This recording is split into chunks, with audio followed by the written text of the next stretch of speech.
صاحب جو سود لے گا وہ اللہ سے اور اللہ کے رسول سے اعلان جنگ کرے.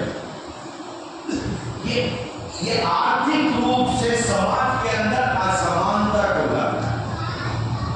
آج کے دور میں کچھ لوگوں کے ہاتھوں میں پیسہ ہے اور ان کی مینوپلی چلتی ہے ملک کے اندر.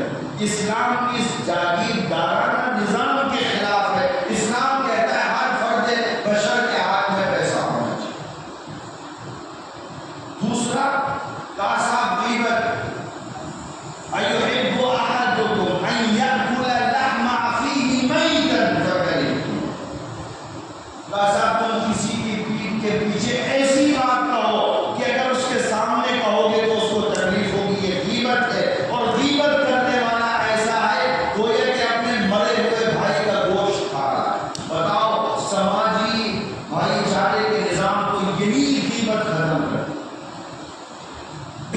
ایک بات شروع ہوتی ہے ایک طرف سے, وہ گھومتے گھومتے وہاں آتی ہے اور اس کی تحقیق میں جاؤ تو وہ بات ہوتی ہی نہیں اس طرح سے, اور سماج اسی کو بنیاد بنا کر لوگوں کی عزتوں کو اچھال دیا جاتا ہے. صاحب یہ سب جہالت ہے. اسی جہالت کا نتیجہ ہے کہ ماشاءاللہ ہمارے بڑے بڑے شروع چنتک ہمارے اوپر بیٹھے ہوتے ہیں تو ہمارے ساتھ بڑے اچھائی کا معاملہ کرتے ہیں. آپ بھی جان لیں سارا ملک جان. تو خیر